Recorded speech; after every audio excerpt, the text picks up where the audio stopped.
शहर आणि पर्यावरण, जंगल, पाणी आणि पर्यावरण असंतुलन या विषयावर काल झालेल्या चर्चेनंतर आज आपण शहराकडे वळलेलो आहोत. शहर आणि पर्यावरण हा आपल्या सर्वांचाच जिव्हाळ्याचा प्रश्न आहे. आपल्या दैनंदिन जीवनाशी तो निगडीत आहे. आपण सर्व शहरात राहणारे आहोत. त्यामुळेच की काय आपण निसर्ग शोधण्यासाठी आठवड्यातून एकदा तरी गावाकडे पळत असतो. मग एखाद्या रिसॉर्टमध्ये असेल किंवा निसर्ग सांगितला जाणाऱ्या खाजगी शहराकडे असेल, अशा ठिकाणी आपण आठवड्यातून एकदा तरी पळत असतो आणि तिकडे जाऊन आपण निसर्ग शोधतो आणि तो शोधल्यानंतर पुन्हा आपण शहराकडे येतो. शहरात आल्यावर काय मिळतं? पुन्हा तेच वायू प्रदूषण, ध्वनी प्रदूषण. यामुळे आपण शहराचा विकास करतानाच पर्यावरणाचा समतोल कसा साधू शकतो? सध्या शहरामध्ये पर्यावरणाच्या कोणकोणत्या समस्या आहेत, त्याच्यावर काही उपाययोजना आहे का सद्यस्थितीत? या सर्वाचा अभ्यास करण्यासाठी आपण या सत्रात पर्यावरण कार्यकर्ते, अभ्यासक आणि प्रशासकीय अधिकारी या सर्वांना आमंत्रित केलेलं आहे.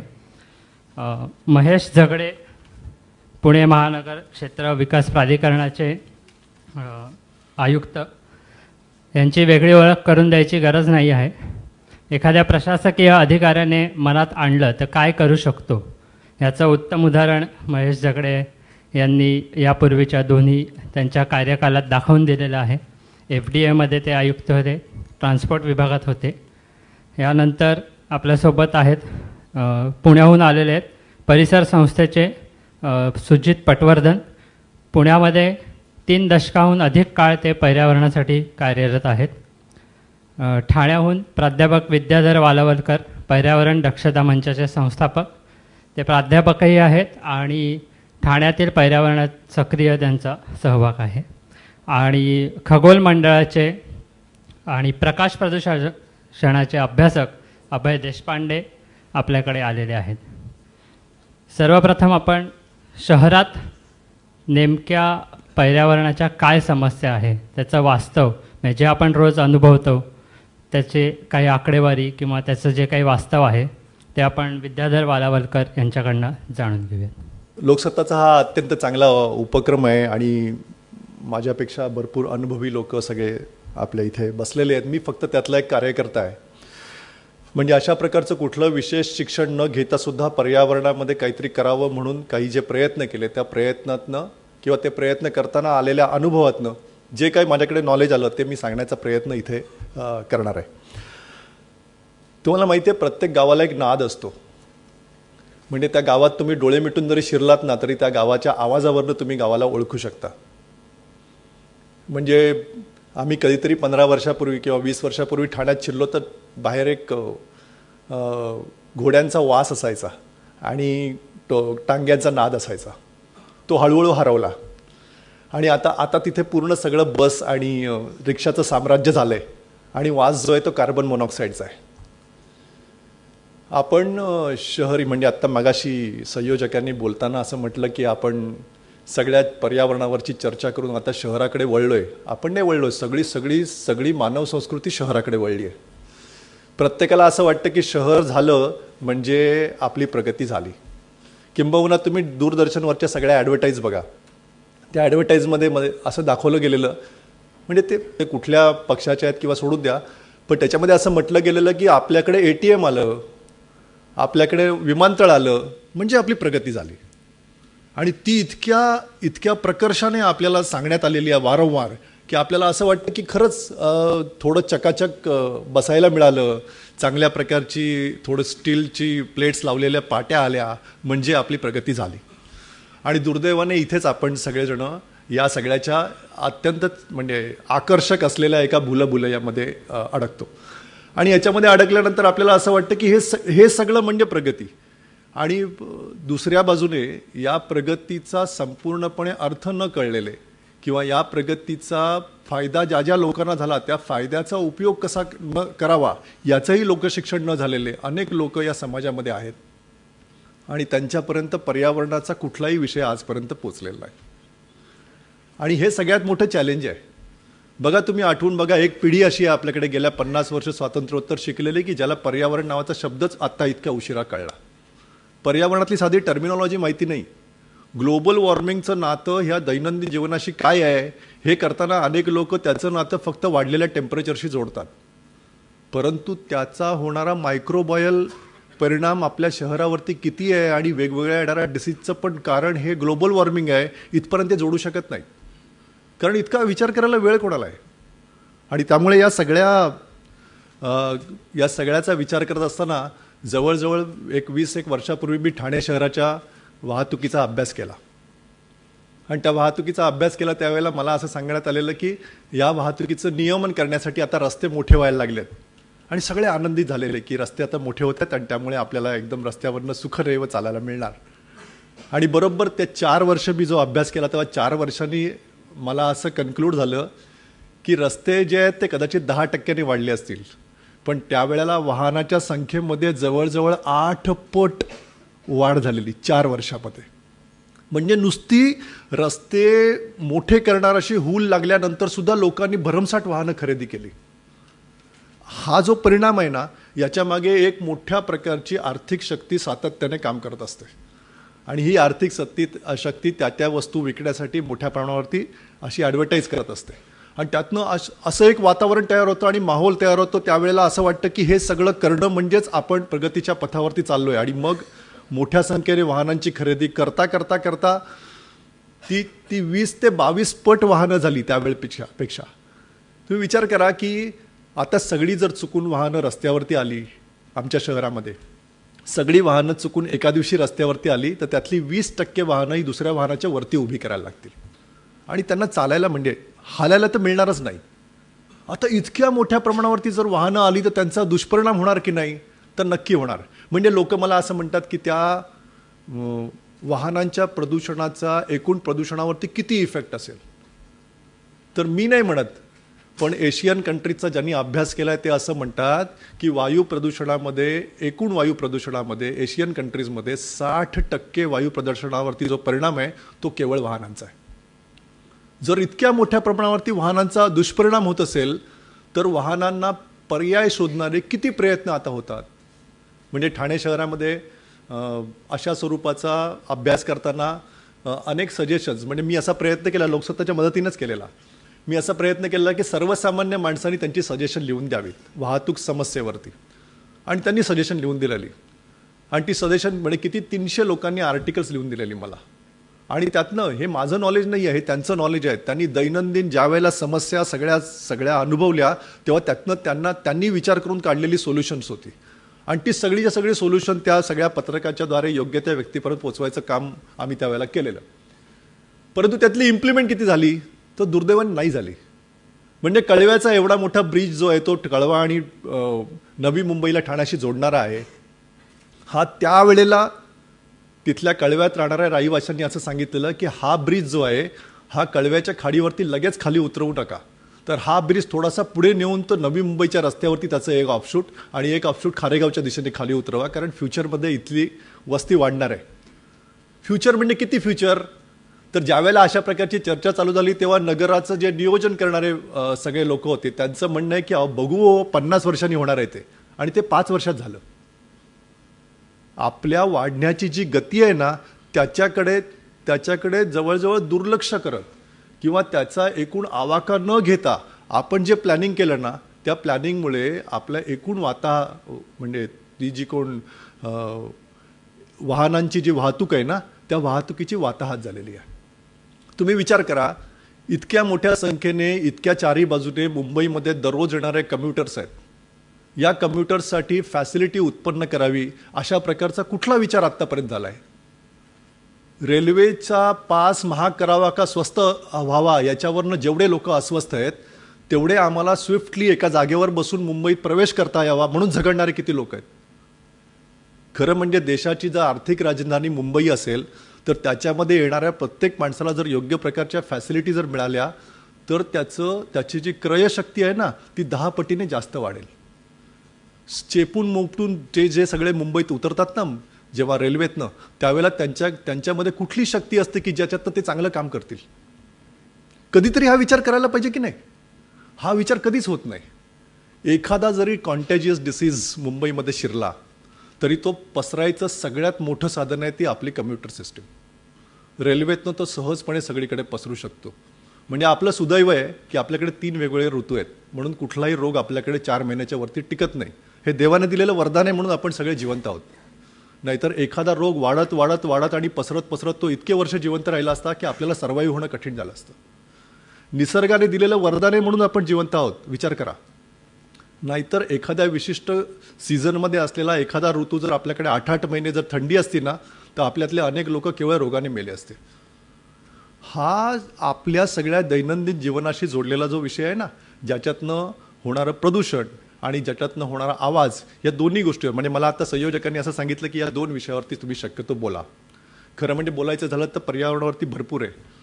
पण तुम्ही बघा, मी जो म्हटलं ना प्रत्येक गावाचा आवाज आहे, तुम्हाला प्रत्येक गावात शिरल्यानंतर जाणवतं की आपण त्या गावात शिरलोय. म्हणजे मी ना दिल्लीमध्ये CSE नावाच्या संस्थेमध्ये रात्री एक दिवस झोपलेलो होतो, एक सेशन करायला गेलेलो तिकडे, आणि थोड्या वेळाने मला भयंकर आवाजाने जाग आली. म्हणून मी जागा झालो आणि उठून बाहेर जाऊन गॅलरीतनं बघितलं तर समोर एक मोठा हायवे आहे, दिल्ली गाझियाबाद हायवे, आणि त्या हायवेवरनं इतक्या वेगाने वाहनं जात होती की त्या वाहनांच्या आवाजाने मला जाग आली. कारण मला त्याची सवय नव्हती, मला त्या आवाजाची सवय नव्हती. तो जो वाहनांचा आवाज होता ना, तसं रेल्वे लाईनच्या बाजूला राहणारे लोक आहेत, दररोज रात्री भोंगा जोराने गाडी वाजवून जाते, तरीसुद्धा त्यांना सवय झाली म्हणून त्यांनी ते सगळं चालवून घेतलंय. परंतु या सगळ्याचा दुष्परिणाम आहे की नाही, तर निश्चितपणे आहे, आणि वैज्ञानिकरित्या हे सिद्ध झालेलं आहे की या सगळ्याचा दुष्परिणाम आहे. हा दुष्परिणाम कुठल्या एक्सटेंटपर्यंत पोहोचला आहे, तर दैनंदिन जीवनामध्ये अशा प्रकारचे सगळे आवाज आपल्या कानाला लागलेच नाहीत, म्हणजे ऐकूच आले नाहीत, तर आपण बेचैन होतो. बघा तुम्ही, इलेक्ट्रिसिटी ज्या क्षणाला जाते ना, त्याच्यानंतरची 2-3 सेकंद आहेत की नाही, हा एकदम व्हॅक्यूम असतो. अनेकांना वाटतं की आपलं सगळे कनेक्शन्स तुटली, आणि मग ते अस्वस्थ होऊन लाईट लावायचा प्रयत्न करतात आणि सगळ्यात पहिले टेलिव्हिजन चालू करण्याचा प्रयत्न करतात. आपल्या घरातल्या टेलिव्हिजनचा जो व्हॉल्यूम असतो ना, ते हल्ली पट्ट्यात मोजता येतो, 1, 2, 3, 4. तुम्ही बघा, आल्यापासून त्याच्या पट्ट्या वाढतच चालल्यात. आपण कमी नाही करू शकत कधी, कारण आपल्याला आधीपेक्षा मोठ्या आवाजात ऐकायला आवडतं, आणि मोठ्या आवाज ऐकायला आवडत नाही, तुमची ऐकण्याची शक्ती कमी कमी होते. आपण असं नाही सोडत, आपण असं म्हणतो की मोठ्या आवाजात ऐकू. मोठ्या आवाजात नाही आहे, हा कानाचा जो पडदा आहे तो बायोलॉजिकल आहे, त्याला जी थ्रेशोल्ड, त्याला जो हलायचा कॅपॅसिटी आहे ती पण बायोलॉजिकल आहे. तुम्ही किती वेळा हलवणार आणि किती वेळा त्याच्यावर अत्याचार करणार, अत्याचार केल्यानंतर तो थकून जातो आणि म्हणतो की मी आता हलायचं बंद करतो. मग तुम्ही अजून मोठं करता, कारण तेवढा हल्ल्याशिवाय समाधान नाही. माणसाचं समाधान कशात आहे हे ठरवायची आता गोष्ट आली आहे, आणि हे समाधान शोधण्यासाठी आपण अजून मोठं करतो, अजून मोठं करतो. किती मोठं, तर त्याची जी पातळी आहे ती 55 किंवा 60 डेसिबलच्याही वरती जाते. तुमच्या घरातल्या टेलिव्हिजनची सुद्धा, तुम्हाला आता मोबाईलवरती ॲप आहेत छोटी छोटी, तुम्ही काढून घेऊ शकता, डाउनलोड करा, त्याच्यावरती दिलेले आहेत की किती डेसिबल आवाज तुम्हाला ऐकू येतो तो. हा जर तुम्ही ऐकलात ना, तुमच्या घरामध्ये सुद्धा तुम्ही अनरेस्ट क्रिएट करताय. तुमच्या घरातल्या टेलिव्हिजनचा आवाजसुद्धा 60 डेसिबलच्या वरती असतो, जो माणसाला असह्य आहे. असह्य आहे, सुसह्य पण नाही, असह्य आहे.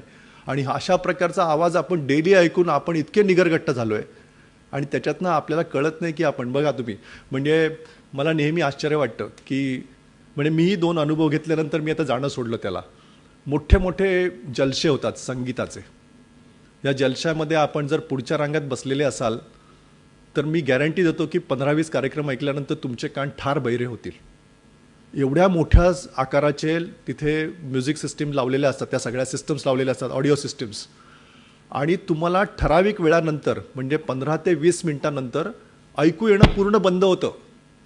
तुम्हाला ऐकू नाही येत, तुमच्या मनावर गारूड असतं एवढ्या मोठ्या आवाजाचं, त्यामुळे तुम्हाला असं वाटतं की गायक छान गायला, परंतु बधिरतेच्या सगळ्या मर्यादा पार करून आपला जे कान आहे ना, त्यातली नजाकत ऐकूच शकत नाही. आपण नाही ऐकत सगळं, पण तरी पण आपण पैसे मोजतो आणि पहिल्या रांगेत जाऊन बसतो. त्याच्यापेक्षा जर तिकडनं आपण बाहेर जरी टॉयलेटला उठून आलो ना, तरी आपल्याला थोडा वेळ बरं वाटतं, कारण त्या सगळ्या चारी बाजूने होणाऱ्या माऱ्यातनं आपण वेगळे होतो. आपल्या बरोबर आलेली लहान मुलं अशा प्रकारच्या कार्यक्रमात बसू शकत नाही, कारण ती प्रामाणिक असतात, त्यांनी पैसे दिलेले नसतात ना तिकिटाचे, म्हणून ते बाहेर जायला बघतात, ते रडतात, ते निषेध नोंदवतात. पण आपण पैसे दिलेले असतात ना, त्यामुळे आपण अत्याचार सगळे सहन करून घेतो. हे कधीतरी ठरवायला पाहिजे ना, या सगळ्या प्रकारच्या अत्याचारांना कधीतरी उत्तर शोधायला पाहिजे, आणि हे सगळे अत्याचार थांबवायला पाहिजेत. बघा, वाहतुकीच्या संदर्भातलेच विविध प्रकारचे हॉर्न मध्यंतरी सगळ्याकडे आले. हे हॉर्न कोणी विकत घेतले हो?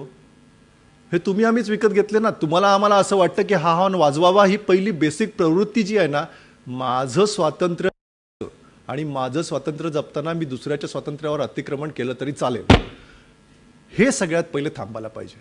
स्वातंत्र्याने प्रत्येकाला लोकशाही देशात प्रत्येकाला हक्क दिलेत, परंतु या सगळ्यामध्ये हे जे पार्श्वसंगीत चालतं ना शहराचं, हे सगळं पार्श्वसंगीत हे पूर्वी किती नाजूक होतं. म्हणजे पूर्वी एखादी कोंबड्याची बांग अजूनही ऐकायला यायची शहरामध्ये, आता येते का हो ऐकायला? आता कोंबडा नावाचं प्राणीच आजूबाजूला कुठे नाही आहे. पक्ष्यांची किलबिल ऐकायला यायची, ती पक्ष्यांची किलबिल पण हळूहळू अदृश्य व्हायला लागली. ज्या वेळेला मोठ्या संख्येने फटाके रात्रीच्या वेळेला वाजतात, त्या ठिकाणापासून पक्षी उठून लांब निघून जातात, कारण त्यांना त्यांच्या शांततेच्या वेळेत तरी शांतता मिळाली पाहिजे. झाडावर बसलेला पक्षी दचकून जेव्हा खाली पडतो ना, तेव्हा तो ठरवतो की ही जागा आपल्याला राहायला उपयोगी नाही आहे, आणि मग तो शिफ्ट होतो. आपण सगळ्यांना हाकलायलाच निघालो आहोत. आपण शहरामध्ये आपल्या घरामध्ये सगळ्यांना स्थान नाहीच आहे, शहरामध्ये फक्त माणसांना स्थान आहे. आणि म्हणून शहरीकरण ही जी एक टर्म आहे ना, ती टर्म थोडीशी बदलायला पाहिजे. असं म्हणा की माणसाला जास्त सुविधा देणारी जागा, पण प्रत्येक सुविधा घेताना तुम्ही म्हणा की मी टोकाचं बोलतोय, पण प्रत्येक सुविधा घेताना आपण जी जी नवीन गोष्ट करतो ती फक्त अनएन्व्हायरमेंटल असते, ती कधीही एन्व्हायरमेंटल नसते. आपण म्हणतो पर्यावरणपूरक, आणि प्रत्येक बिल्डरला असं वाटतं की आपला प्रोजेक्ट हा ग्रीन प्रोजेक्ट आहे असं सांगावं. याचं केवळ कारण म्हणजे तुम्हा लोकांना आवडायला लागलं की ग्रीन शब्दाशी जोडावं, म्हणून मग आपण म्हणतो त्यातल्या त्यात फ्लॅट घ्यायचा ना, तर मग ग्रीन लिहिलेलं त्या व्हॅलीमध्ये घेऊया. आणि जेव्हा तुम्ही तिकडे जाता तेव्हा तुमच्या ग्रीननेसचा सगळा भ्रमनिरास झालेला असतो. आणि हे सगळं आत्ता जे आहे हे केवळ शहरामध्ये असलेल्या अशा प्रकारच्या गैरव्यवस्थेमुळे आहे. प्रत्येक गोष्टीला पैशामध्ये मोजलं जातं, प्रत्येक गोष्टीला. आणि जिथे पैसा श्रेष्ठ आहे तिथे बाकी कुठल्याही गोष्टीला कुठलीही व्हॅल्यू राहत नाही. ती व्हॅल्यू फक्त बाजूने डेकोरेशन करण्यासारखी आहे. त्यामुळे पेटीच्या बाहेर लिहिलेलं असतं की हा ग्रीन टी आहे, आणि पेटीच्या आतमधल्या टीला केलेली प्रोसेस जी आहे ती प्रोसेस भलतीच असते, आणि जी तुम्ही पिऊ नको अशी पण असते. तुम्ही विकत घेतलेल्या प्रत्येक वस्तूमध्ये विष आहे, हे मी नाही सांगत, सरकार सांगते आता. तरी तुम्ही ती वस्तू विकत घेताय, तरी तुम्ही आनंदाने तेच खाताय. जी वस्तू तुम्हाला गावामध्ये सहजपणे कमी पैशामध्ये मिळू शकते ती तुम्ही नाकारता. म्हणजे खरं म्हणजे कीड लागलेलीच भाजी विकत घ्यायला पाहिजे, कारण किडीला माहिती असते की याच्यामध्ये पॉयझन नाही, म्हणून ती बिंदास खात असते. तिला कळतं की पॉयझन आहे तर ती त्याच्याबद्दल निघून जाते. पण हे कुणी करत नाही ना. हे सगळे बोलणारा व्यक्ती हा मूर्ख आहे, हा बावळट आहे, हा एन्व्हायरमेंटलिस्ट आहे आणि प्रगतीचा विरोधक आहे, असं त्याला स्टॅम्प मारला की मग बाकी सगळं करायला बाकी जण मोकळे होतात. जर्नल ऑफ टेक्नॉलॉजीमध्ये जे विविध प्रकारच्या प्रदूषकांची नावं दिलेली ना शहरातल्या, त्याच्यामध्ये अनेक प्रदूषकं अशी आहेत की जी तुम्हाला आम्हाला कधीच ऐकलेली नाहीत. त्याच्यामध्ये अनेक केमिकल नावं आहेत, आणि ही सगळी ऑर्गॅनिक केमिकल्सची नावं आहेत. तुम्ही घरामध्ये जो स्प्रे वापरता ना, त्याच्यातनं पण अनेक ऑर्गॅनिक केमिकल्स बाहेर पडतात. तुम्ही घरामध्ये जी ऑइंटमेंट्स वापरता ना, त्याच्यातनं पण अनेक ऑर्गॅनिक केमिकल्स बाहेर पडतात. आणि ही सगळी केमिकल्स थोड्या वेळाने आजूबाजूच्या हवेमध्ये किंवा जमिनीमध्ये किंवा परिसरातल्या पाण्यामध्ये पसरतात. हे सगळं शहरामध्ये मोठ्या प्रमाणावरती होतं आहे. गावामध्ये सुद्धा हे व्हायला लागलं आहे. त्यामुळे शहरामध्ये हे सहजपणे उपलब्ध असणारी प्रत्येक वस्तू आपण विकत घेतो आणि त्याचं डिस्पोजल योग्य प्रकारे करत नाही, आणि कधीच विचारत नाही आपण विकत घेताना की ही वस्तू मी का विकत घ्यावी. आणि शहराचा हा जो दुष्परिणाम आहे ना, त्याच्यातनं आपल्या शहरामध्ये मोठ्या प्रमाणावरती कचरा जमा द्यायला सुरुवात झाली आहे. कचऱ्यावरती एक वेगळं सेशन आहे इथे, आणि त्या सेशनमध्ये आपण कचऱ्यावरती विचार करू. परंतु तुम्हाला माहिती आहे की प्रत्येक सिग्नलला आपल्याला शहरामध्ये आता थांबायला लागतं. प्रत्येक सिग्नलचं स्वतःचं एक एन्व्हायरमेंट आहे. आणि मी जेव्हा अभ्यास केला ना, तेव्हा मला असं जाणवलं की ठाणे शहरातल्या सिग्नलवरती सगळ्यात जास्त प्रदूषण आहे.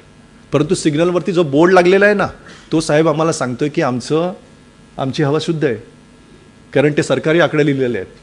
आणि त्यामुळे सर्वसामान्य माणसाचा सरकारवरचा जो विश्वास आहे ना, तो कमी व्हायला लागतो. कारण असे जे आकडे दिलेले आहेत ना, त्या आकड्याकडे बघून मला असं वाटतं की हवा शुद्ध आहे, पण मी घेताना माझा श्वास अडखळतो आणि मला खोकला येतो, तर मी कशा अर्थाने ती शुद्ध म्हणावी हवा.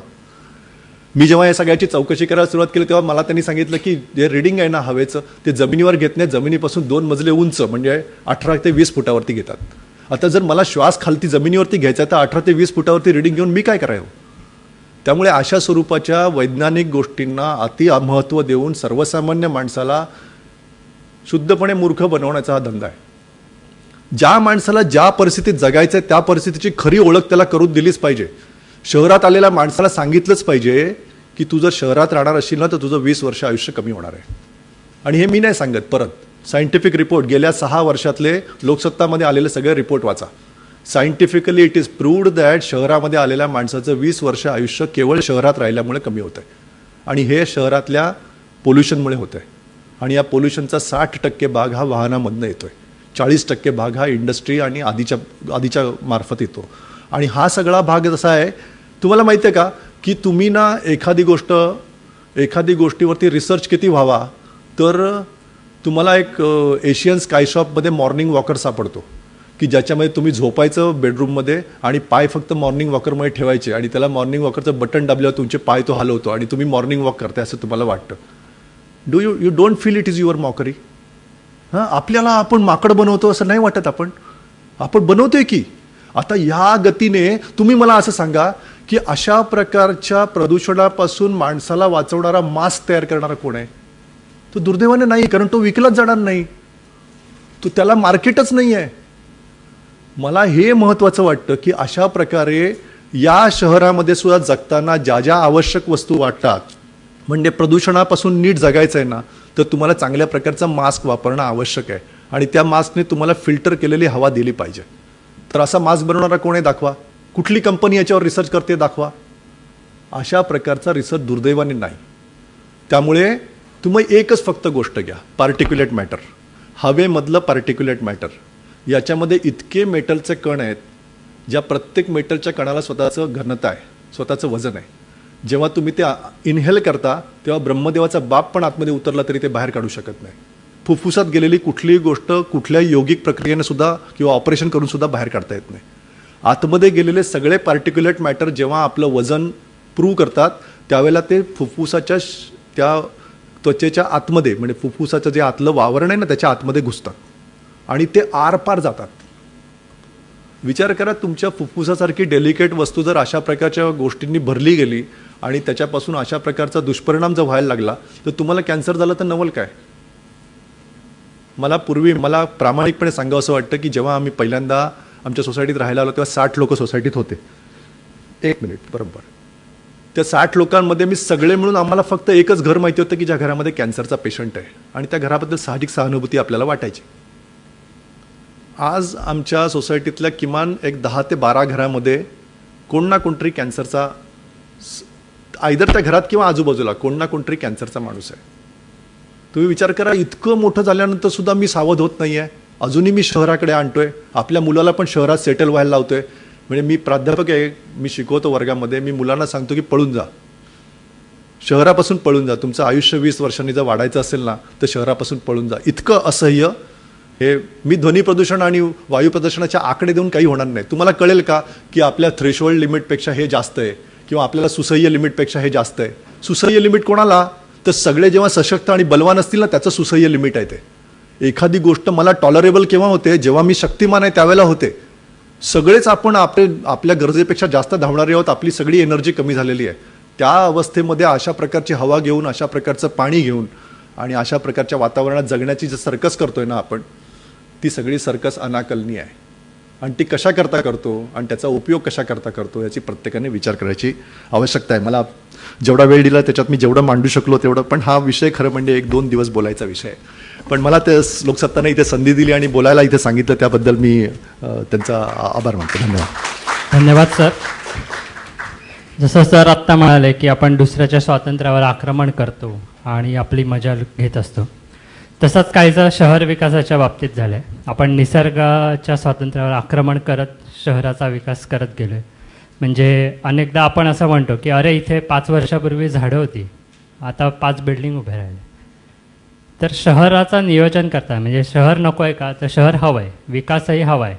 मग हे सर्व करत असताना पर्यावरणाचा कसा विचार करता येऊ शकतो, पर्यावरणाचं संवर्धन करत आपण शहर विकास कसा करू शकतो किंवा कसा केला जातो किंवा कसा केला जात नाही, या मुद्द्यांवर प्रकाश टाकण्यासाठी मी पटवर्धन सरांना विनंती करतो. नमस्कार. लोकसत्ता, TJSB बँक आणि इतर स्पॉन्सर्स यांचे आभार हा कार्यक्रम आयोजित केल्याबद्दल.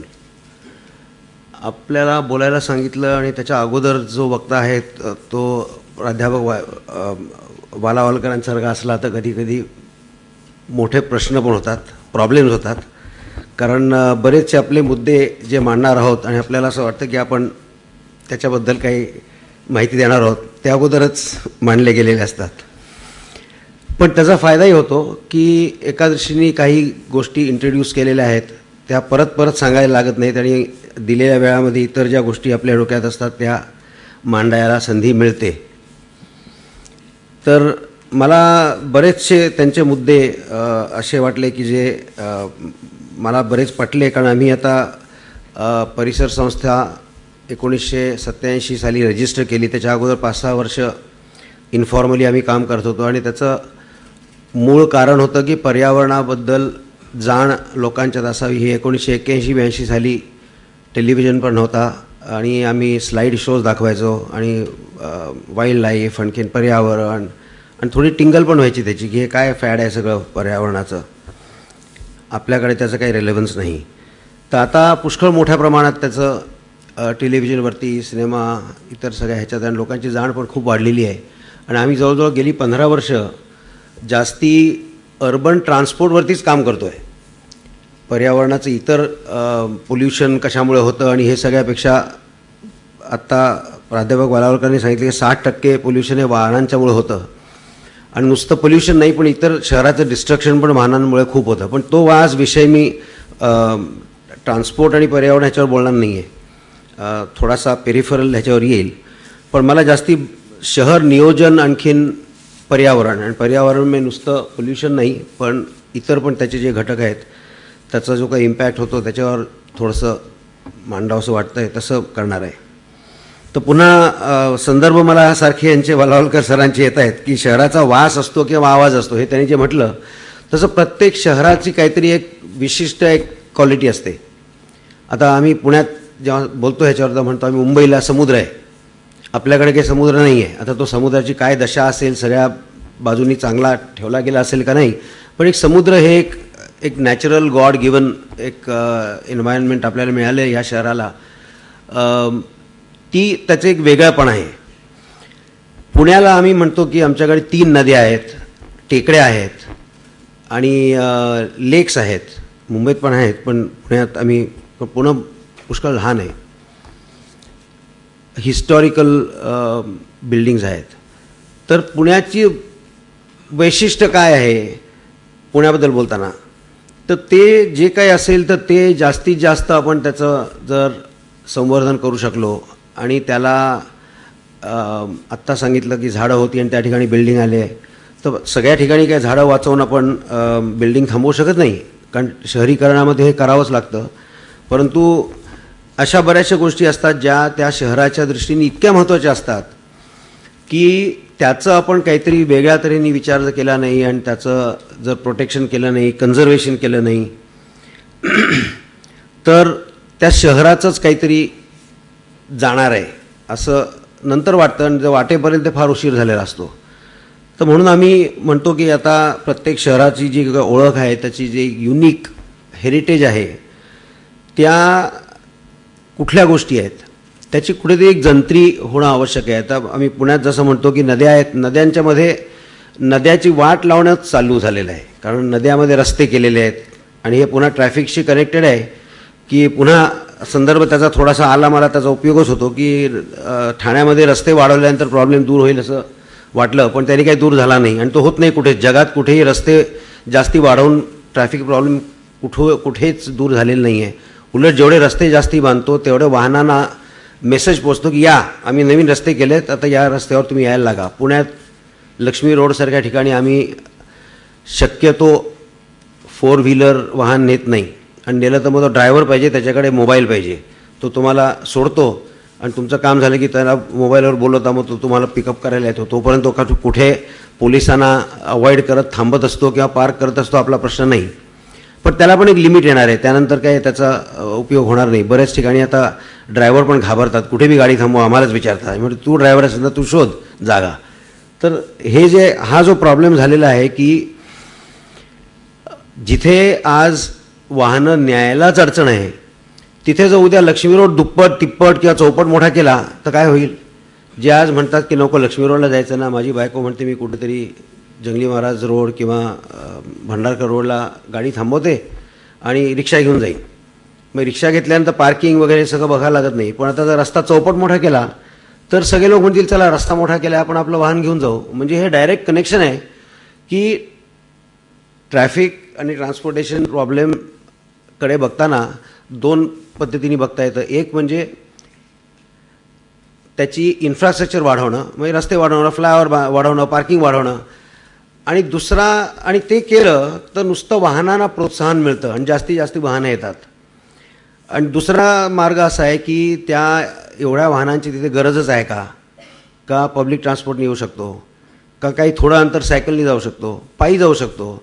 हे विचार करायची जी दिशा आहे ते ट्रान्सपोर्टेशन ॲज अन ॲक्सेस असा विचार करतात. कोणाला इथे जायचं काम आहे, तिथे काम करण्याकरता तो माणूस जातो, नुसती फिरण्याकरता जात नाही. तर एनिवे हे थोडंसं बाजूला पडतं आहे, पण मी माझा मूळ विषय मी त्याच्याकडे आय एम गेटिंग डिस्ट्रॅक्टेड, कारण आम्ही जास्ती ट्रान्सपोर्टेशनवरती काम करत असल्यामुळे मला जे 2-3 ओपनिंग्स दिसले त्याच्यावर मी I am unable to stop. पण पुण्यासारख्या ठिकाणाचं उदाहरण, कारण मी पुण्यातच जास्ती राहिलेलो आहे. तर पुण्यात जशा नद्या, टेकड्या, नाले, जुन्या खाणी जिथे आता तलाव झालेले आहेत, कारण खणताना पाणी लागलं की त्याचा तलाव होतो आणि मग ते खाण म्हणून वापरणं बंद होतं. असे काही खाणी आहेत पुण्यात. लकाकी लेक आहे, तसं पाषाण तलाव आहे. नंतर नदीच्या बाजूनी घाट आहेत, अनेक जुने घाट आहेत. आता नदीतलं पाणी कमी झालं आहे पण ते घाट अजून आहेत. तर त्याचं महत्त्व आहे का? आता पुण्यासारख्या ठिकाणी जर पुण्याचं वेगळेपण म्हणून आपण जर घाट म्हणून म्हटलं तर त्यांना आपण त्याचं संवर्धन करता यायला पाहिजे, ते करायला पाहिजे. शहराचं नियोजन जेव्हा करतो आपण डेव्हलपमेंट प्लॅनद्वारे जनरली, कारण दर 10 वर्षांनी आणि आता तो 20 वर्षाचा झाला आहे, डेव्हलपमेंट प्लॅन करणं हे बंधनकारक असतं. तर नुसतं शनिवार वाडा, आणखीन राजा केळकर म्युझियम असे 2-3 ठिकाणं सोडली तर पुण्यात बाहेरगावचे जर पाहुणे आले तर आम्हाला त्यांना मजा सिमोगाडला असं आम्ही म्हणतो की फार जागाच नाही आहेत, काय बघायचं आहे. टुरिस्टना पुण्यातला भाग बघण्याकरता आज फार वाईट परिस्थिती आहे. कारण जो पुण्यातला जुना भाग आहे, कोर सिटी, जिकडे पुणे शहर सुरुवातीला सुरू झालं, तिथे खूप टेम्पल्स आणि अनेक गोष्टी आहेत ज्या बघण्यासारख्या आहेत. पण तिथे जाताच येत नाही, कारण गर्दी, ट्रॅफिक. ते पुन्हा ट्रॅफिकशी जोडलं जातंच, कारण त्या भागाचं जर ट्रॅफिक नियोजन अशा पद्धतीने केलं की व्हेकल फ्री असं जर करता आलं. अनेक शहरं आज युरोपमध्ये त्यांचा जो जुना भाग असतो ओरिजिनल शहराचा, तिथे त्यांनी पूर्णपणे वाहनांना बंदी करून टाकलेली आहे. जायचं तर चालत जा किंवा सायकलवर जा, पण याच्या पलीकडे स्वयंचलित वाहनांना पूर्ण बंदी केलेली आहे. त्यामुळे अनेक फायदे आहेत. पोल्युशन होत नाही, कन्झम्पशन पेट्रोलियम प्रॉडक्ट्सचं कमी होतं, लोकांची तब्येत जास्ती चांगली राहते. तशा पद्धतीने आम्ही बरेच वर्ष ऑथॉरिटीजना मांडणी करतो आहे की हे पुण्यातले जे कोर सिटी म्हणतो, किती लहान आहे तो भाग, 2.5 ते 3 स्क्वेअर किलोमीटर फक्त आहे बस. पुण्याची एरिया आज 150 स्क्वेअर किलोमीटर होते, ती आता जवळजवळ 250 ते 300 स्क्वेअर किलोमीटर झाली. आणि आता अजून काही त्यातली खेडी वाढवली तर ती 400च्या वर स्क्वेअर किलोमीटरच्या वर होईल. तर त्यातले 3-3.5 स्क्वेअर किलोमीटर आपल्याला असे करता येत नाहीत का वेगळ्या पद्धतीने त्याचं प्लॅनिंग, की जिथे व्हेकल फ्री असेल. आता मेट्रो येणार आहे, तर मेट्रो अंडरग्राऊंड झाली तर त्याचं नुसतं बाहेर येण्याकरता ती जागा लागेल, बाकी पायी चालता येईल असा भाग म्हणून जर तो ठेवला आणि डेव्हलप केला तर पुण्याचं वैशिष्ट्य म्हणून आपण जे म्हणतो, जुने वाडे आहेत, तिथे जुने मंदिरं आहेत, अनेक बघण्यासारख्या गोष्टी आहेत, त्या लोकांना बघता येतील. पुण्यातल्या लोकांना पण बघता येतील, कारण आज पुण्यातल्याही बऱ्याच लोकांना माहिती नाही तांबट आळी म्हणजे कुठे आहे. आता थोडंसं काही लोकांनी तांबटांच्या कामावर काम केलेलं आहे, इंटॅक्ससारखे संस्थांनी. तेव्हा लोक म्हणतात कुठे आहे बघू द्या, किंवा हेरिटेज टूर आजकाल थोडी सुरू केलेली आहे की ते जुन्या भागात लोकांना पायी फिरवून दाखवतात. बुरुड आळी, तांबट आळी, शिंपी आळी असे बरेच आळ्या आहेत. मग त्या वेळेला जे बसवले गेले वेगवेगळ्या प्रोफेशनमध्ये लोक, तर त्याचा काही अंश अजून आहे, पूर्णपणे तो गेलेला नाही आहे. आणि तर त्याचं जर संवर्धन करता आलं तर त्याचं एक वेगळेपण शहराला मिळण्याचा फायदा होऊ शकतो. आणि विकास कामासाठी जागा निवडताना या सगळ्या ज्या एरियाज आहेत म्हणजे कोर सिटीप्रमाणेच नद्या, तलाव, पुण्यात असलेले हिल्स आणि हिल स्लोप्स ह्यांना जर टोटली नो डेव्हलपमेंट म्हणून आपण जर ट्रीट केलं तर भरपूर अजून जागा आहे जिथे डेव्हलपमेंट करायला स्कोप आहे. म्हणजे रेसिडेन्शियल एरियाज आहेत, कमर्शियल एरियाज आहेत, इंडस्ट्रियल एरियाज आहेत, त्याकरता जागा नाही आहे उरलेली असं नाही आहे. परंतु आज आपण त्याच्याबद्दल जास्ती दूरदृष्टीने विचार न केल्यामुळे, ट्रॅफिकचं संयोजन पण दूरदृष्टीने न केल्यामुळे आपल्याला असं वाटतं की अरे नदीतनं रस्ता टाकला तर सोय होईल, कारण सगळे रस्ते एवढे जॅम झालेले आहेत की अजून एक नदीतनं टाकला तर सोय नाही का होणार लोकांची. पण नाही होणार, कारण काही वेळामध्येच तो रस्ता पण अत्यंत वाईट स्थितीमध्ये गर्दीत अडकून पडतो. त्यामुळे असं आमचा प्रयत्न बरेच वर्ष असा आहे की पुण्यातल्या या वेगळ्या विशिष्ट भागांना टेकड्या आणि डोंगर उतारावर BDP म्हणजे बायोडायव्हर्सिटी पार्क म्हणून प्रपोज केला गेला होता डेव्हलपमेंट प्लॅनमध्ये. आणि त्याच्याबद्दल आता जवळजवळ मला वाटतं 2005 सालापासनं तर आत्ता त्याचं फडणवीस साहेबांनी चीफ मिनिस्टर झाल्यानंतर त्याची मान्यता दिली, पण त्याचे अजून कंडिशन्स वगैरे अजून काय क्लिअर झालेले नाही आहेत. तर बायोडायव्हर्सिटी पार्क म्हणजे काय, तर मागे आम्ही काही ऑफिशियलशी बोलताना म्हटलं की हे काय अडचण काय आहे बायोडायव्हर्सिटी पार्क केला तर. म्हणजे तिथे बायोलॉजिकल ग्रोथ ऑफ ट्रीज वेगवेगळ्या प्रकारची हीच राहील, तिकडे बांधकामाला परवानगी राहणार नाही आणि त्याचे फायदे शहराला खूप मिळतील. तर मला असं विचारले, अरे कुठलं तरी शहर आहे का पुण्यासारखं तू म्हणतोयस तसं. एक हायर ऑफिशियल होते, ते मला म्हणले की कसं परवडेल असं, एवढे जागा घ्यायची आपण, नुसतं पार्क करायचा त्याचा. तर त्याच्याबद्दल मला आता काही महिन्यापूर्वी एक हे economics of ecosystems and biodiversity हे पवन सचदेव नावाचे एक ग्रस्त आहेत, त्यांनी ते डॉइश बँकमध्ये मोठे ऑफिशियल आहेत, पण त्यांनी याच्यावर बरंच काम केलेलं आहे. त्यांनी शेवटी काय केलं की डॉलर आणि पाऊंड्समध्ये बायोडायव्हर्सिटी किंमत काय असते हे काढलं. तेव्हा शहराला जर असं वाटत असेल की एवढा आपण डेव्हलप करायचं कसं करणार, एवढं आहेत, तर त्यातनं शहराला हे मिळणार आहे असं जेव्हा दाखवतो तेव्हा मग ऑफिशियल्स म्हणतात बरं मग आता करायला हरकत नाही. नाही तर इतक्या वेळ वाटतं की हे वायाच जातं आहे. नदीतनं रस्ता न घातल्यामुळे नदीची जागा बाजूला जी आहे ती वायाच जाते, नाही तरी तेव्हा रस्ता का नाही घालायचा. हे जे थिंकिंग आहे हे अत्यंत घातक आहे असं मला वाटतं. त्यामुळे शहर नियोजन करतानाच हे जे असे फ्रेजाईल एरियाज आहेत शहराच्या, त्या अगोदर त्याची मॅपिंग करणं आवश्यक आहे. त्याचा उपयोग का ह्याच्याबद्दल थोडंसं कारणमीमांसा देणं आवश्यक आहे. आणि मग त्याला डेव्हलपमेंटपासून प्रोटेक्ट करणं हे अत्यंत आवश्यक असं वाटतं मला. त्यात दुसरा एक पॉईंट आहे जो डेव्हलपमेंट प्लॅन करताना आपण ह्या गोष्टी ब्रॉड प्लॅनिंग करतो डेव्हलपमेंट प्लॅनमध्ये की हा रेसिडेन्शियल एरिया, हा IT एरिया, म्हणजे हिंजवडी वगैरे सारख्या ठिकाणी IT एरिया डेव्हलप केला, परंतु मेट्रो प्लॅनिंग करताना ते मेट्रो नाहीच आहे. तर हे जे कनेक्शन्स आपण करतो ट्रान्सपोर्ट आणि लँड यूज, ते आता झगडे साहेब PMRDA तर्फे ते करतील अशी आशा आहे, कारण तो पुण्याच्यापेक्षा जास्ती एरियाचा ते विचार त्यांना आता करता येईल. तर हे जर ध्यानात घेऊन केलं तर प्रत्येक शहराकरता, मी पुणे म्हणून सारखं म्हणतो आहे कारण आम्ही पुण्यात राहतो, पण प्रत्येक शहरात वेगवेगळ्या काही अशा युनिक गोष्टी असतात, त्या आपण इतिहास जमा न करता त्याचा आपल्याला उपयोग करता येईल. तर दुसरं एक इन्स्ट्रुमेंट आपल्याला सोयीचं असं आहे की एन्व्हायरमेंट स्टेटस रिपोर्ट. माझी वेळ संपली नाही ना अजून, 5 मिनटं. या अगोदर म्हटलं की मला जास्ती बोलायचं नाही, 10 मिनटात माझं होईल, पण आता हा विषय सुरू झाला की तो असंच होतं. एन्व्हायरमेंट स्टेटस रिपोर्ट ते कॉन्स्टिट्यूशनल अमेंडमेंटच्या नंतर सेक्शन 67A हे BPMC ॲक्ट नुसार प्रत्येक अर्बन लोकल बॉडीला पब्लिश करावं लागतं 31 जुलैच्या आत. आणि हे पुण्यामध्ये आम्ही I think Pune was one of the first cities to start environment status report. आणि एक 15-1 वर्ष तरी मला वाटतं आम्ही पुण्यात एन्व्हायरमेंट स्टेटस रिपोर्ट काढतो आहे.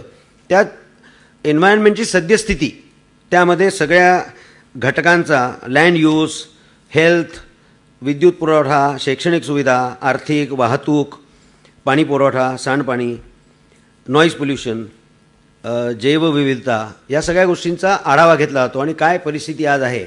हे गेले 15 वर्ष आम्ही तेच सांगतोय की इतके टन कार्बन मोनॉक्साईड, इतका टन कार्बन आम्ही जनरेट करतोय वाहनांच्या मधून, आणि नुसतं पुढच्या वर्षी त्यात भर पडते कारण वाहनं वाढत जातात. आता पुण्यामध्ये मुंबईपेक्षा जास्ती वाहनं दरवर्षी वाढतात. 2.5 लाख वाहनं दरवर्षी पुण्यात वाढतात. आता त्यातली 80% हे टू व्हीलर्स आहेत, पण ती सगळीच वाहनं आता पुन्हा हा पॉईंट वालावलकर सरांनी मांडला होता की जर 2.5 लाख वाहनं जी यावर्षी वाढली, त्यांनी म्हटलं की आम्हाला पार्किंगकरता जागा द्या, तर किती लागेल, तर त्याची 400 एकर जवळजवळ जागा लागेल. इतका कॅल्क्युलेशन आम्ही कॉर्पोरेशनचे इंजिनियर बरोबर बसून केलं. तर तो राहू दे मुद्दा बाजूला, पण एन्व्हायरमेंट स्टेटस रिपोर्ट हा एक चांगला आपल्याला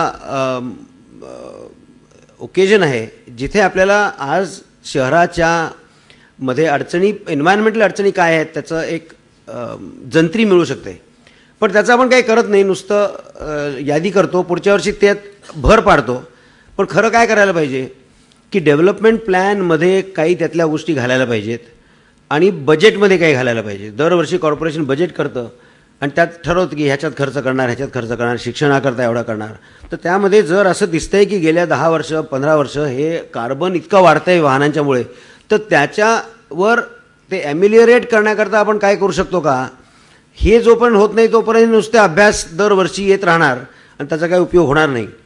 तर असं मला वाटतं की आपल्याला याच्यात बऱ्याचशा गोष्टी जर सारासार विचार केला तर शहराच्या नियोजनामध्ये आपण पूर्णपणे खेड्यांसारखं शहर काही आता पुन्हा होऊ शकणार नाही हे आपण मान्य करायला पाहिजे. परंतु त्यातले जे चांगले भाग आहेत ते आपण त्याचं प्रिझर्वेशन करू शकतो आणि शहरात राहणाऱ्या माणसाला त्या जेवढ्या प्रमाणात आज साऊंड पोल्युशन, त्याचं एअर पोल्युशन, या सगळ्याचा जो त्याला सामोरं जावं लागतं त्या बऱ्याच प्रमाणात त्याच्यात कमी होईल. आणि कुठेतरी विकेंडला जाण्यापेक्षा आपल्याला मुंबईत पुण्यात अशी जागा शिल्लक राहायला दिसतील जिथे आपण जाऊ शकतो, मुलांना घेऊन जाऊ शकतो आणि शहरी नागरिकांना त्याच बऱ्याच प्रमाणात त्यांचं आयुष्य जास्ती चांगलं होऊ शकेल. तर असं मला वाटतं हे करणं आवश्यक आहे. त्यामुळे आम्ही शहराचं नियोजन आणि पर्यावरण ह्याचा थोडासा कनेक्शन यातनं मांडायचा प्रयत्न केला आणि ती संधी दिल्याबद्दल मी संयोजकांचे आभारी आहे. थँक्यू. धन्यवाद. विकास करताना तेथील निसर्गाचा विचार आधी करावा आणि ते केल्यास विकास आणि पर्यावरण ह्या दोघांचा ताळमेळ होऊ शकेल असे सूत्र सरांनी या त्यांच्या विचारातून मांडलेले आहे. आपण शाळेत असल्यापासून ध्वनी, वायू या सर्व प्रकारच्या पर्यावरणाचा आपण अभ्यास करत असतो. मोठे झाल्यावर त्याच्यात अधिक विचार करतो. सध्या त्याच्यावर बराच विचार चालला आहे कालपासून. ह्या सर्वांच्या पलीकडे जाऊन प्रकाश प्रदूषण असं काही असतं, ह्याच्यावर किंवा त्या प्रकाश प्रदूषणाचा आपल्या जीवनावर काय परिणाम होतो आहे हे सर्व मांडण्यासाठी मी अभय देशपांडे यांना विनंती करतो. सर्वप्रथम मी लोकसत्ताचे आभार मानतो की मला या ठिकाणी येऊन हा विषय मांडावा असं त्यांनी सांगितलं. विषय वेगळा अशा अर्थाने आहे की बाकी प्रदूषणांना आपण बरेचदा ऐकत असतो, पण प्रकाश प्रदूषण म्हटलं की नेमकं काय. तर आता मी थोडक्यात सांगतो. इथे या छोट्याशा हॉलमध्ये आपण 50-55 माणसं बसलो आहे आणि तुम्ही मोजले तर जवळपास 40 दिवे या ठिकाणी लागलेले आहेत. तर प्रकाश प्रदूषणाची सुरुवात ही अशीच होत असते. तुमच्या लहानपणी ज्या वेळेला घरामध्ये, माझ्या लहानपणी, तुमच्या लहानपणी घरामध्ये दिवे खूप कमी असायचे. माझ्या लहानपणी तरी त्या मानाने बऱ्यापैकी वाढलेले होते, पण जे सिनियर्स आहेत लहानपणी घरामध्ये खोलीमध्ये एक दिवा असायचा, दुसऱ्या खोलीत दुसरा दिवा असायचा, तो पण अतिशय मिणमिणता असायचा. जेमतेम आपल्याला दिसेल एवढेच दिवे आपल्याकडे असायची एक पद्धत होती. एक तर विजेची निर्मिती कमी होती, हा आपण म्हणू शकतो. दुसरं म्हणजे दिवे पाहिजे तरी कशाला, एवढ्या दिव्यांचं करायचं तरी काय आहे, हा पण एक मुद्दा सातत्याने लोकांकडे असू शकतो. कालांतराने सॅटेलाईट टेलिव्हिजन सिस्टीम्स यायला लागल्या आणि झगमगाट असला तर छान प्रमाणात विक्री होऊ शकते, त्यामुळे झगमगाट असावा अशी एक कल्पना यायला लागली. दिवे वाढायला लागले आणि वाढायला लागल्यानंतर ते साहजिकच आपल्या जीवनाचा एक भाग झाला. आपल्याकडे 3 खोल्या असतील घरामध्ये, तर अंदाजे 8-10 दिवे असतात. एक इथे असतो, मग थोडा डीम असतो, मग थोडा अजून डीम असतो, मग रात्री झोपल्यानंतर कधी मध्ये उठलो तर दिसावा म्हणून एक छोटासा नाईट लॅम्प असतो. सगळीकडे दिवे असतात. आता याची आपण कधी एवढी काळजी करत नाही, कारण आपल्याला काही असं वाटतं की हा दिवा हा पार्ट अँड पार्सल आहे आपल्या दैनंदिन जीवनाचं, हा एक भाग आहे. पूर्वी आपण खेड्याकडे गेलो तर दिवे नसतात. खेड्यामध्ये आमच्या गावी दिवे नाही आहेत, वीज नाही आहे. आपल्याला बरं वाटतं, अरे वा मस्त छान आहे, एक दिवस छान आकाश दिसेल. आणि खेड्यातल्या लोकांचे काय प्रश्न असतात ते आपल्याला त्यावेळेला जाणवतात की दिवा नाही म्हणजे त्यांना काय होत असेल. आणि त्यामुळे सगळीकडे वीज असावी हे ज्या वेळेला शासनाने जाहीर केलं अतिशय चांगलं होतं. ठिकठिकाणी दिवे गेलेले आहेत. भारतामध्ये बहुतांश ठिकाणी दिवे गेलेले आहेत आणि दिवे झगमगाट सगळीकडे सुरू झालेले आहे. मी खगोल अभ्यासक आहे. गेली 25 वर्ष मी आकाश दाखवतो, बघतो, निरीक्षण करतो, शिकवतो. गेल्या 25 वर्षात जवळपास मी 3 वर्ष मी मोजलो मध्यंतरी किती रात्र मी जागरण केलेलं. जवळपास 3 वर्ष मोजतील एवढी रात्रभर मी जागरण केलेलं आहे आकाशातली निरीक्षण करण्यासाठी. पूर्वी आकाश कसं होतं तुम्हाला सगळ्यांना माहिती आहे. तुम्ही गावी गेलात, बाहेर तुम्ही रात्रीच्या अंधारामध्ये जाऊन बसले की असं आकाश बघितलं की खच्चून तारे असायचे. ताऱ्यांचा खच पडलेला असायचा. आपण म्हणायचो लखलख चंदेरी तारे आहेत असं म्हणायचो आपण. चांदणं काय छान पडलेलं आहे. अजूनही तशी स्थिती आहे का? तशी स्थिती नाही आहे. तुम्ही जर तुमच्या गावाकडे जायला लागलात तर तुम्हाला आकाश हे कमी दिसतं असं वाटायला लागतं. पण किती कमी दिसतंय हे आपण काही एवढं काळजीपूर्वक बघत नाही. तर आकाश कमी होतं म्हणजे नेमकं काय होतं हे मी थोडक्यात सांगतो तुम्हाला. निरीक्षण करताना तुम्ही चंद्र नसेल आकाशामध्ये तर अनेक तारे तुम्हाला दिसतात. एक साध्या डोळ्यांनी साधारणपणे 2,000 ते 3,000 तारे आपण रात्रभर आकाशामध्ये बघू शकतो. आपल्याला आकाशगंगेचा पट्टा दिसतो. आपल्या आकाशगंगेचा एक विशिष्ट असा ढगासारखा पट्टा तो अख्खा आकाशामध्ये दिसू शकतो. अख्खे एक असा पट्टा आहे असं आपल्याला जाणवतं. एवढा स्पष्ट दिसायचा पूर्वी. हे सगळे जे काही आपण बघतो हे आपल्या आकाशगंगेचं किंवा मिल्की वे गॅलेक्सी ज्याला इंग्रजीमध्ये म्हणतात त्याचा भाग असतो. आपल्याला तारे दिसतात, तेजोमेघ दिसतात. जे काही बघतो ते आपण आपल्या आकाशगंगेतलं बघतो. सगळ्यात दूरचं काय बघतो तो अँड्रोमेडा किंवा देवयानी दीर्घिका आपल्यापैकी अनेक लोकांनी बघितली असेल. देवयानी दीर्घिका नावाची एक गॅलेक्सी आहे. ती 22 लाख प्रकाश वर्ष अंतरावरती आहे. ती आपण बघतो म्हणजे काय मी तुम्हाला सांगतो. आम्ही वांगणीवरनं आकाशदर्शन करत होतो. समोर येऊन बसले, लाईट बंद पडले की ही दिसते ही देवयानी दीर्घिका आहे. ती आपल्यापासून 22 लाख प्रकाश वर्ष म्हणजे तिथून प्रकाशाला आपल्यापर्यंत पोहोचायला 22 लाख वर्ष लागणार आहे. एवढं प्रचंड अंतर आहे पण ती आपण नुसत्या डोळ्याने अशी दाखवू शकतो. म्हणजे त्यासाठी तुम्हाला कोणत्याही द्विनेत्रीची किंवा दुर्बिणीची गरज लागत नाही. ही आहे देवयानी दीर्घिका.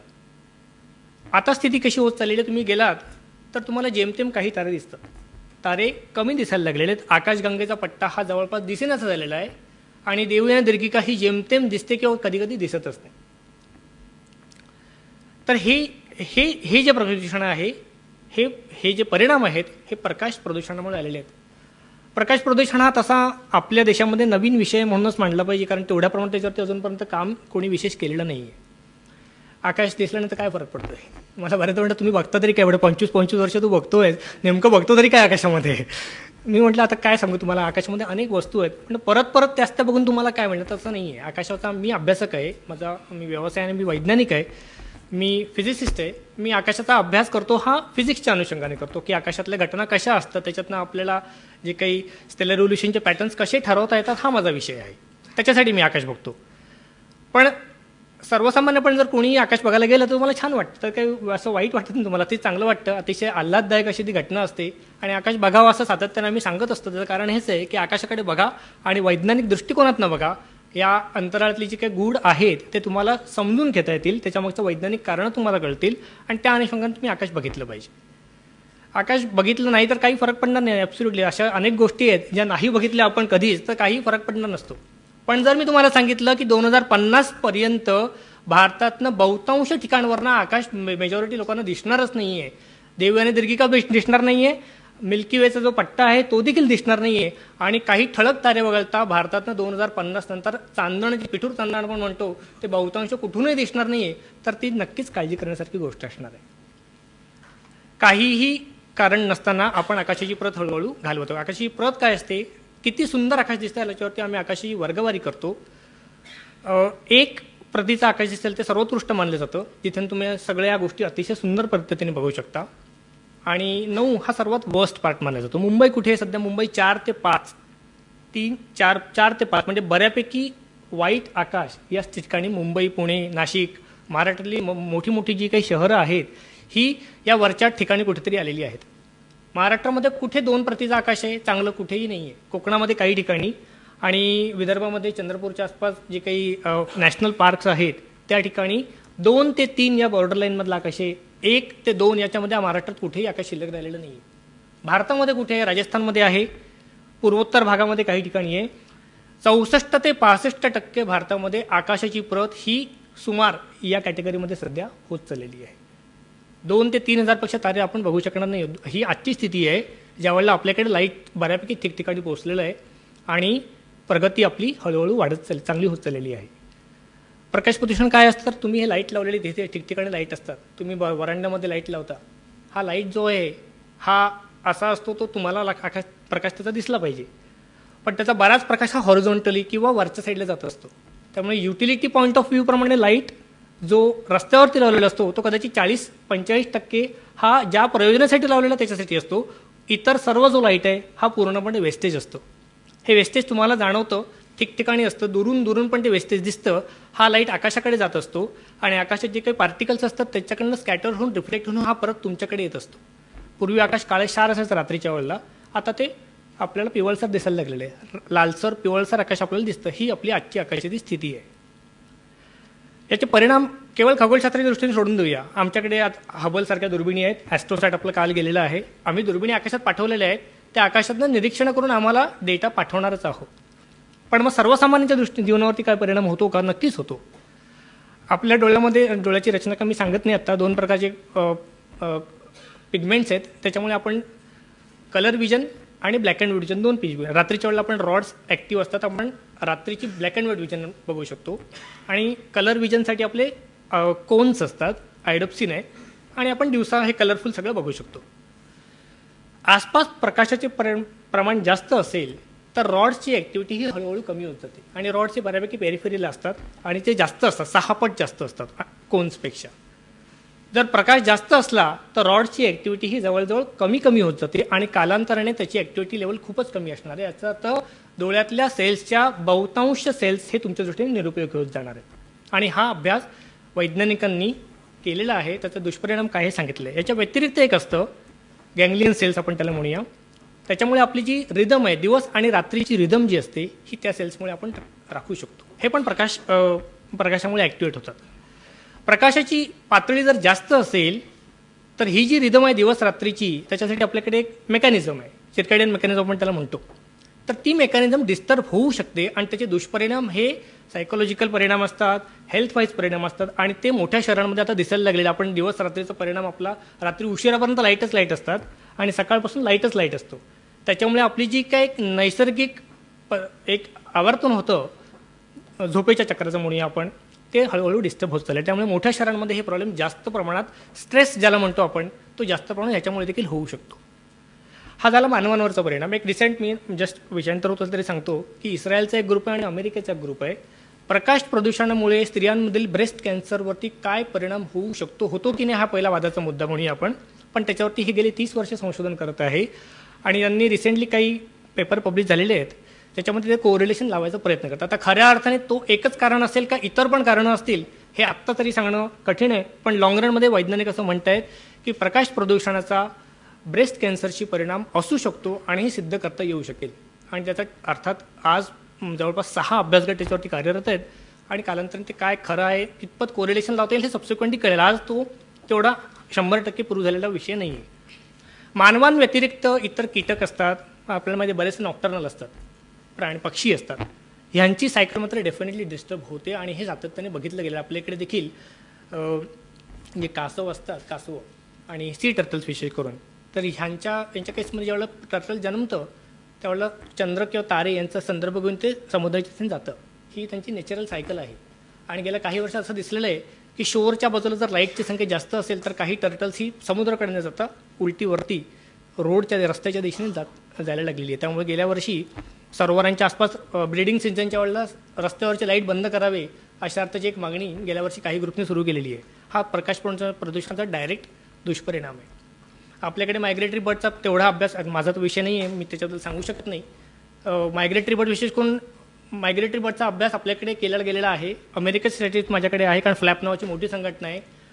कॅनडा, अमेरिकाच्या ठिकाणी वर्षभरामध्ये मायग्रेटरी बर्ड्स हे टॉवर्समध्ये कोल्युशन होऊन जवळपास 250 मिलियन 2.5 करोड पक्षी हे कॅनडामध्ये मारले गेलेले आहेत आणि त्याच्यापेक्षा कितीतरी जास्त पक्षी हे अमेरिकेत मारले गेलेले आहेत. त्याच्यातले 10 ते 20% हे रात्री लाईट लागलेले टॉवरच्या दिशेने तिकडे गेले, त्याच्यावरती आपटले, त्याला विंडो डेथ असं म्हणतात आणि त्याच्यावरती आपटून मेलेल्याची जी वर्गवारी आहे ही त्यांनी केलेली आहे.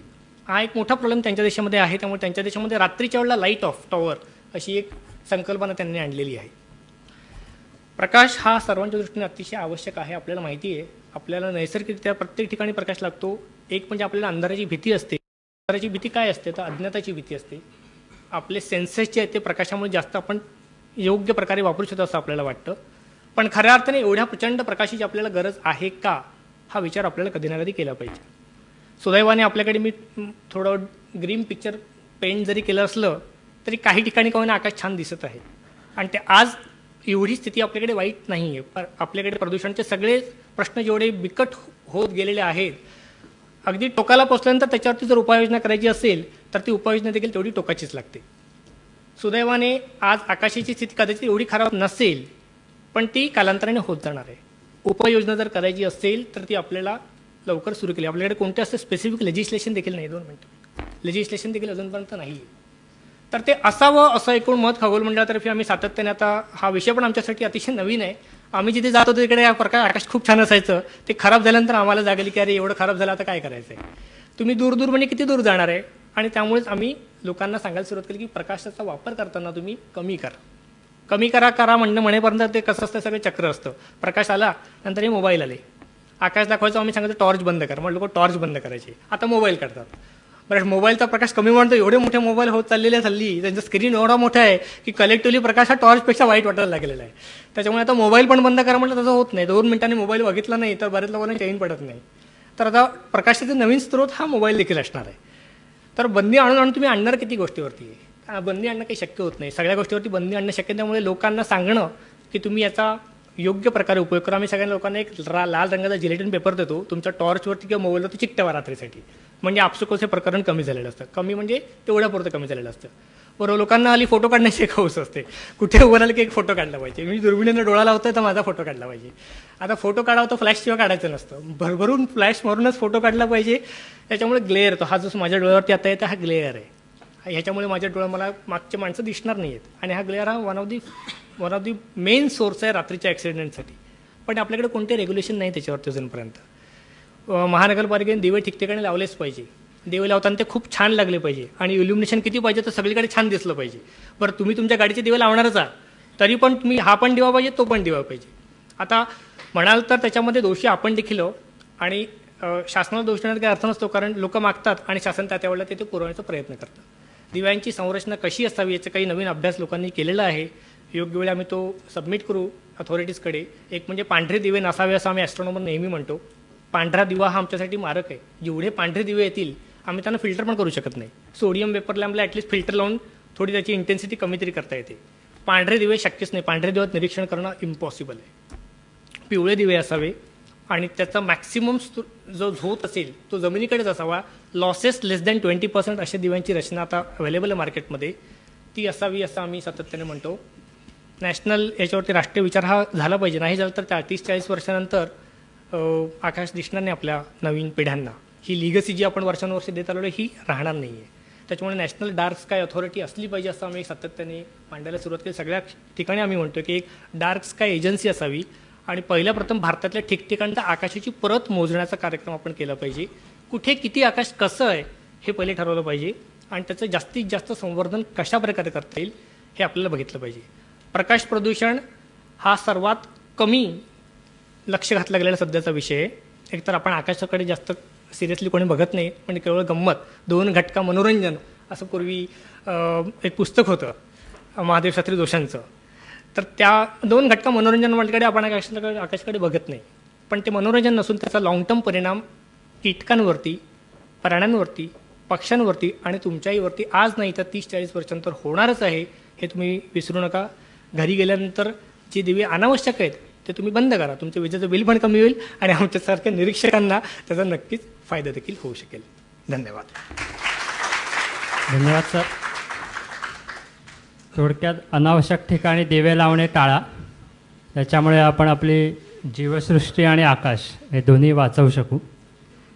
अभ्यासक आणि कार्यकर्ते हे नेहमीच आपले मुद्दे ठामपणे सातत्याने मांडत असतात, पण जोपर्यंत प्रशासन किंवा राजकीय पातळीवर काही हालचाली होत नाही तोपर्यंत त्यांच्या म्हणण्याला तितकंसा अर्थ प्राप्त होत नाही किंवा त्यांचं जे कार्य आहे ते परिपूर्णत्वाला जात नाही. यामुळेच प्रशासकीय अधिकारी इथे आहेत. तर नेमकं शहर नियोजन करताना प्रशासन काय विचार करतं, प्रशासनाच्या काही अडचणी याबाबत झगडे सर आपल्याला मार्गदर्शन करतील.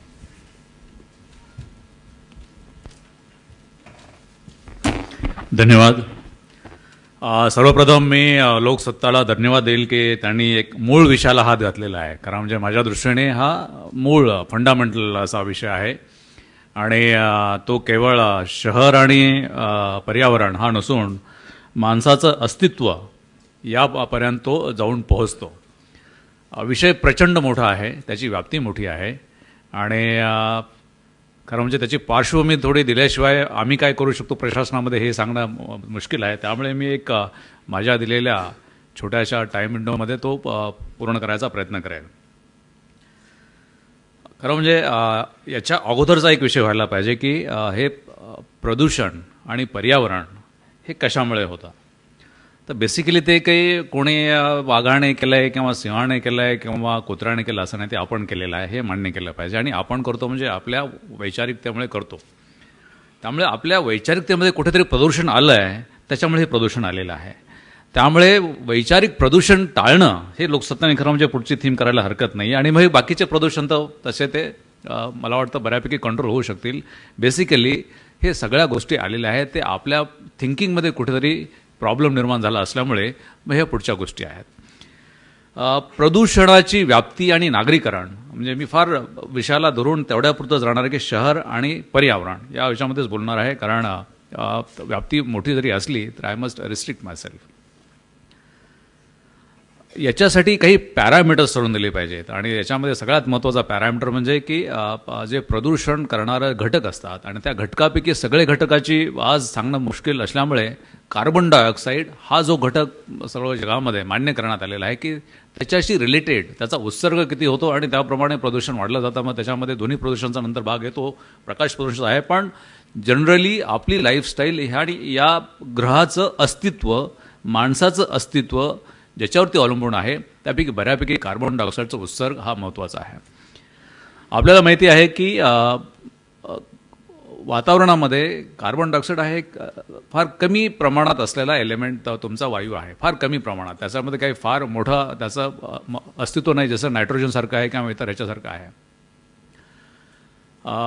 ज्यावेळेस सर्वसाधारण 50 कोटी वर्षापूर्वी या ग्रहावरती कार्बन डायऑक्साईडचं सगळ्यात जास्त असं कॉन्सन्ट्रेशन होतं जे 7,000 ppm पार्ट्स पर मिलियन एवढं 50 कोटी वर्षापूर्वी होतं, हायेस्ट असं होतं.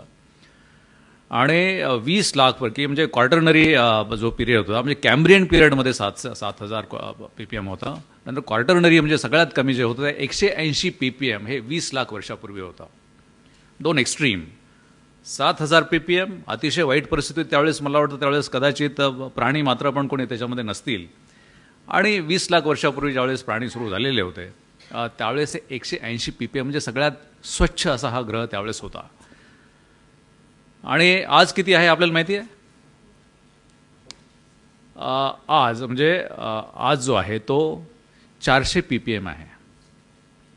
आणि मौना लोआ नावाची एक लॅबॉरेटरी आहे, ते लॅबॉरेटरी हे दररोज मॉनिटर करते की कार्बन डायऑक्साईडचं प्रमाण किती आहे. आणि ते 10 मे 2013ला 400 ppm हा उच्चांक गाठला आणि तो पुढे वाढतच चाललेला आहे आणि दरवर्षी ते 2 ppmने वाढत आहे.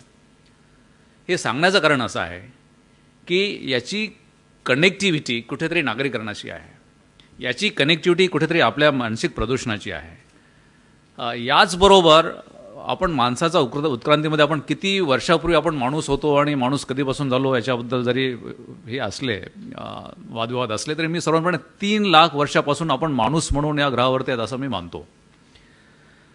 3 लाख वर्षापासून ते 1800 पर्यंत या जगाची लोकसंख्या सर्वसाधारणपणे 70 ते 100 कोटी होती एस्टिमेटेड. आणि 1800 मध्ये कार्बन डायऑक्साईडचं प्रमाण या पृथ्वीतलावरती हे 280 ppm होतं. आजचे 400 आहे ते 280 ppm होतं. जगाची लोकसंख्या 100 कोटीच्या दरम्यान होती. आणि नागरीकरण किती होतं?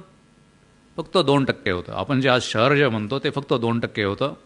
आणि लंडन हे एकच शहर होतं की जे त्याच्यामध्ये 1 लाख लोकसंख्या 10 लाख लोकसंख्येपेक्षा ते जास्त होतं, 1 मिलियन सिटीपेक्षा जास्त होतं. गेल्या 215 वर्षामध्ये काय झालं? आपण नागरीकरण 2%वरून 50% आलेलो आहोत. 280 ppm वरून कार्बन डायऑक्साईडचं वातावरणातलं प्रमाणावरून 400 ppm वरती आलेलो आहोत.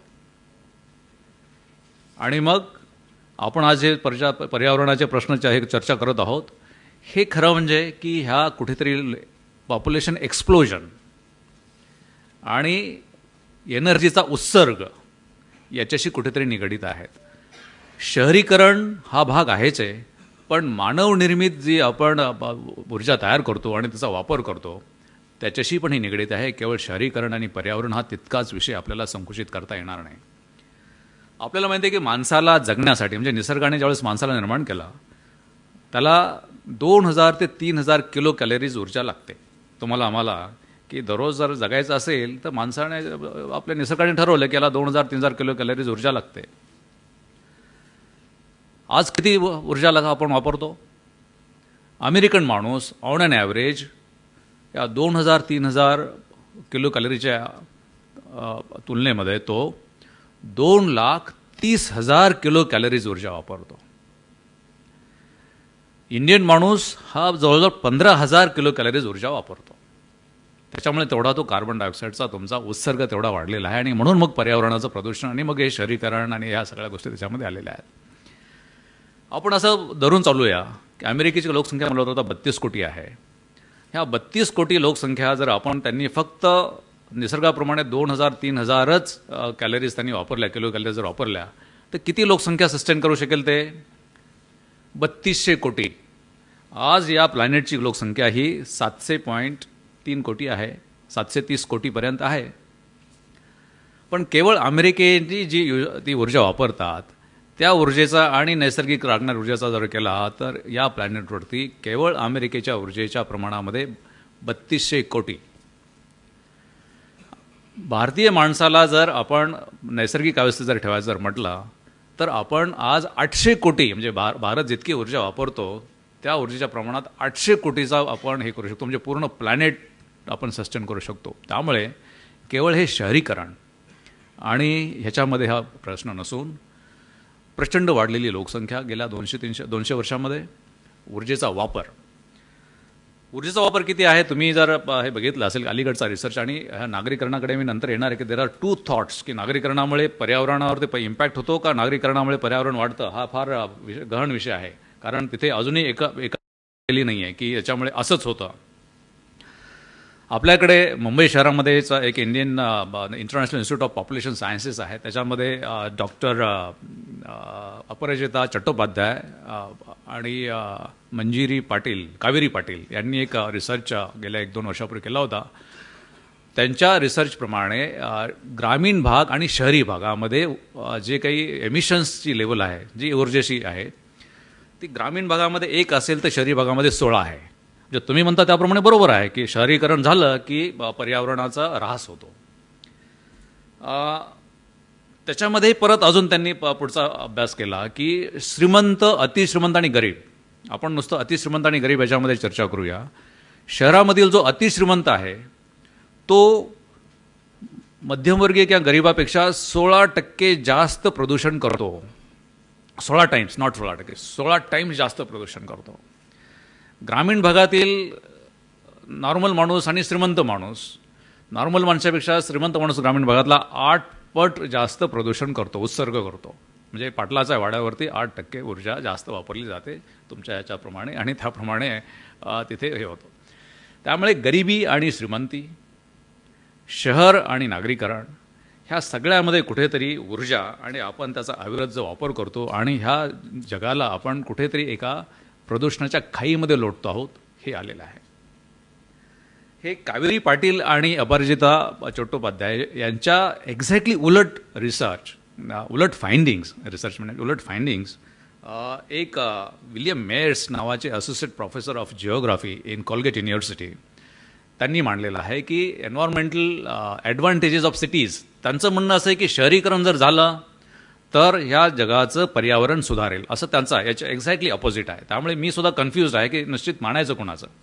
पण I will tend to believe you people, आपले जवळचे आहेत तुमच्याकडे आणि इथे जो होतो त्यांचं असं म्हणणं आहे की विलियम मेयर्सचं की शहरीकरण झाल्यामुळे पर्यावरणाचा विकास होऊ शकतो. थोडं लॉजिकल पण त्यांनी मांडणी केलेली आहे. कशी मांडणी केलेली आहे की शहरीकरण झाल्यामुळे लोक गावाकडून शहराकडे येतात आणि शहरामध्ये आल्यानंतर लोकसंख्या वाढीचं प्रमाण कमी होतं. मी तेही बघितलं. खरं असं झालेलं आहे का? येस. शहरीकरणामध्ये जो जन्मदर आहे तो ग्रामीण भागापेक्षा निश्चितच कमी आहे. तुम्ही म्हटलं होतं की आयुष्य ग्रामीण भागामध्ये कमी असतं, जास्त असतं आणि शहरामध्ये तसं नाही आहे. जो स्टॅटिस्टिक्स जे सांगत आहे की ग्रामीण भागामध्ये तुमचं आयुष्यमान जे आहे ओव्हरऑल ते शहरापेक्षा कमी आहे. ग्रामीण भागामध्ये जन्मदर हा जास्त आहे. त्यामुळे त्याचं असं म्हणणं आहे की जर प्रदूषण हा लोकसंख्येचा एक फंक्शन जर असेल तर मग शहरीकरण होणं हे प्लॅनेटला अंतिमतः वाचवण्याच्या दृष्टीने एक मॉडेल असू शकतं, असं विल्यम मेयरचं म्हणणं आहे. ह्या दोन्हीच्या मध्ये कुठेतरी आपल्याला विचार केला पाहिजे आणि मला वाटतं की तो विचार हा मग करताना शहरांची वाढ जी होणार आहे ती बघितली पाहिजे. शहराची वाढ किती होणार? आज जवळ 3.5 ते 5% लोक डिफर करतात की प्लॅनेटवरील या ग्रहावरील 3.5 ते 5% जागा ही शहरांनी व्यापलेली आहे. इथून पुढे 2030 पर्यंत जवळजवळ 1.2 million hectares million square kilometres एवढं जास्त भाग हा शहरीकरणामध्ये येणार आहे. म्हणजे जवळजवळ या प्लॅनेटवरची 10% जागा ही शहरीकरणामुळे वापरली जाणार आहे. म्हणजे अजून 65% जागा ही शहराकडे येणार आहे. हे आपण थांबवू शकतो का? नो. इथे कोणीही आलं तरी हा जो वेग आहे 2%वरून आपण 50%पर्यंत आलो आणि पुढे आता 10% जागा वेग, ते थांबवू शकणं मुश्किल आहे, इम्पॉसिबल आहे. आणि असा विचार करणे शक्य नाही, कारण जग तसं नाही आहे, कारण एक कलेक्टिव्ह असं ते शक्य नाही आहे. त्यामुळे हे जे 65% अजून वाढणार आहेत त्याच्यामध्ये कुठेतरी आपण चांगला विचार करून शहरीकरणामुळे पर्यावरणाला जी बाधा पोचणार आहे त्याची व्याप्ती कशी कमी करू शकतो याचा विचार करू शकतो तुम्ही, आम्ही आणि प्रशासन म्हणून शासनसुद्धा. हे आपल्याला जास्त विचार काय करायचा आहे, कारण जे काही नागरीकरण होणार आहे ते एशियन कंट्रीजमध्ये जास्त होणार आहे जगामध्ये. तर एशियन कंट्रीजमध्ये जास्त होताना आपल्याकडे ऑलरेडी आपण फार स्ट्रेस खाली आहोत. मी फार उदाहरण मोठे देणार नाहीत, जे आपल्याला हे आहेत ते कसे स्ट्रेस खाली आहोत. कॅनडामध्ये दरडोई 9,000 झाडं आहेत. रशियामध्ये दरडोई 4,500 झाडं आहेत. अमेरिकेमध्ये दरडोई USA मध्ये 800-850 झाडं आहेत. चायनामध्ये दरडोई 102 झाडं आहेत. आपल्याकडे किती झाडं आहेत दरडोई? 28 झाडं आहेत दरडोई. त्यामुळे पर्यावरणाच्या दृष्टीने इंडिया आणि चायना आणि एशियन कंट्रीजमध्ये आणि नागरीकरणामध्ये आपली जबाबदारी जास्त आहे. त्यामुळे पुढचं जे 2030 पर्यंतचं जे एक्सप्लोजन होणार आहे, पॉप्युलेशन एक्सप्लोजन, नागरीकरण होणार आहे, त्याचं प्लॅनिंग व्यवस्थित झालं पाहिजे. हे प्लॅनिंग करताना गव्हर्नमेंटने काय करावं यापेक्षा आपण काय करावं याच्याकडे मी खरं म्हणजे आपल्या सगळ्यांचं आणि मीडियाचं लक्ष वेधू शकतो. शासनाने म्हणजे पॉलिटिशियन्सने, पार्लमेंटने आणि असेंब्लीजने अतिशय सुंदर लेजिस्लेटिव्ह स्कीम दिलेली आहे, जसा ज्याचा उल्लेख आहे section 67 of BPMC act Sujit Patwardhan यांनी केला की दरवर्षी पर्यावरण अहवाल द्यायचा असतो. तो जुलैमध्येच का द्यायचा? कोणी येथे प्रश्न विचारला नाही. मी माझ्या अधिकाऱ्यांना विचारलं जुलै का, 31 मार्च का नाही, 1 जानेवारी का नाही. नोबडी कुड tell me when I was municipal commissioner Pune, nobody कुड टेल मी. पण त्याला लेजिस्लेचरने म्हणजे तुमच्या राजकीय मंडळीने त्याला हे केलं. मला किती वेळ अजून संपला? 5 मिनिटं. त्याला असा अर्थ आहे की जुलैमध्ये झाल्यानंतर मग पुढच्या वर्षाचा जो तुमचा बजेट होणार आहे त्या बजेटमध्ये हे जे काही तुम्हाला इन्फॉर्मेटिव्ह सापडलेले आहेत शहरामध्ये पर्यावरणाच्या बाबतीत, तुमचं बजेट त्या पद्धतीने बनवा. पण असं होतं का? असं होत नाही. माझ्याकडून रस्ता टाका, तिथे पाईपलाईन टाका, तिथे अमुक करा, अशा पद्धतीने होतं. त्यामुळे जे काही लेजिस्लेचरने करून हे मी उदाहरण म्हणून सांगितलं की राजकारणी लोकांनी जे काही निर्णय घेतलेले आहेत त्याची अंमलबजावणी होते की नाही हे मीडियाने आणि तुमच्यासारख्या कार्यकर्त्यांनी आणि ॲक्टिव्हिस्टने बघणं गरजेचं आहे. आमचं कधी ऑडिटच होत नाही. म्हणजे रस्त्याचं प्लॅनिंग शहरामध्ये सर्वसाधारणपणे तुम्ही ट्रॅफिकचा प्रॉब्लेम केला, सुजित तुम्ही ते पाठीवर धरून सांगितला की शहरामध्ये 15% जमीन ही रस्त्याखाली असावी असं एक हे आहे, गणित आहे. मग महाराष्ट्रामध्ये, पुण्यामध्ये, मुंबईमध्ये 15% जमीन रस्त्याखाली प्रशासनाने आणली का? त्याची अंमलबजावणी केली का? मग पर कॅपिटा एनर्जी इंटेन्सिटी कमी करण्यासाठी काय केलेलं आहे? प्रशासन म्हणून आम्हाला कोणी क्वेश्चन केलेलं आहे का? मला वाटतं की आपल्याकडे पर्यावरणाचा ऱ्हास होण्यासाठी आणि शहरामध्ये हे प्रदूषण होण्याच्या दृष्टी आणि आपण जो हॉर्नचा उल्लेख केला याच्यामध्ये हॉर्नसाठी सुद्धा लॉज आहेत.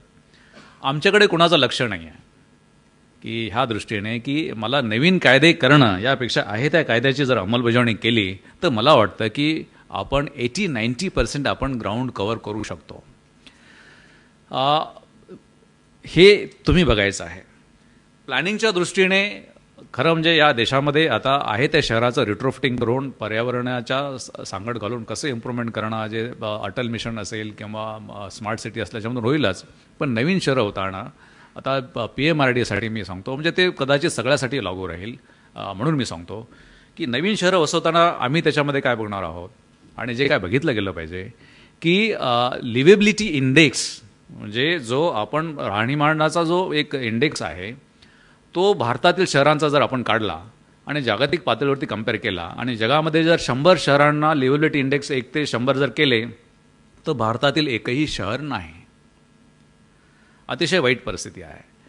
त्यामुळे पहिल्या 5-10 शहराच्या वर्गावर जाऊन बसण्यासाठी जे जे काही करावं लागतं आहे ते करण्याच्या दृष्टीने आमचं प्लॅनिंग पाहिजे आणि आमच्यावरती कंट्रोल तुमचा पाहिजे की अरे बाबा तो ते हे केलं आहे की नाही. दुसरं एनर्जी इंटेन्सिटी. आपण नुसतंच म्हणू शकतो की नाही 400 PPM झालं आणि नंतर ते 280 PPM वरून 400 PPM गेलं आणि दरवर्षी 2 PPM वाढतं आहे, पण ते कमी कसं करणार? कमी करण्यासाठी हे सुद्धा प्लॅनिंगवरतीच अवलंबून असतं. मग प्लॅनिंग करताना पर कॅपिटा म्हणजे दर डोई एनर्जी इंटेन्सिटी किती कमी वापरली जाईल याच्याप्रमाणे शहराचं प्लॅनिंग केलं आहे का? मुंबईने दररोज सकाळी उठायचं नॉर्थ मुंबईवरून आणि सकाळी साऊथ मुंबईला जायचं आणि ह्यूज एनर्जी लॉस करायचा, टाईम तर वेगळा गोष्टच आहे. हे दिस इज डिस्टॉर्टेड प्लॅनिंग. त्यामुळे प्लॅनिंग करताना माणसाला कमीत कमी एनर्जी कशी वापरली जाईल या दृष्टीने प्लॅन करणं आणि असाच प्लॅनिंगचं एक इथून पुढचं प्रशासनाचं आणि शासनाचं धोरण असणार आहे की वॉक टू वर्क आणि त्याप्रमाणे मग एनर्जी इंटेन्सिटी पर कॅपिटा कशी राहील आणि याचं इंडिव्हिज्युअल शहरामधूनच जर पर्यावरणाच्या दृष्टीने इम्पॅक्ट करणारं जर कमी होत असेल तर तो मग त्याचे जगभर असे पडसाद रिव्हर्सिबल होतील. आम्ही सस्टेनेबिलिटी हा शब्द आम्ही आता काढून टाकणार आहोत की सस्टेन काय करायचं की आम्हाला काय 400 सस्टेन नाही करायचं, आम्हाला परत ते 280कडे आणायचं आहे किंवा 180कडे घेऊन जायचं. त्यामुळे सस्टेन हा शब्द कारण म्हणजे आमच्या शब्दकोशामधून प्लॅनिंगमधून आम्ही काढण्याचा प्रयत्न केला पाहिजे.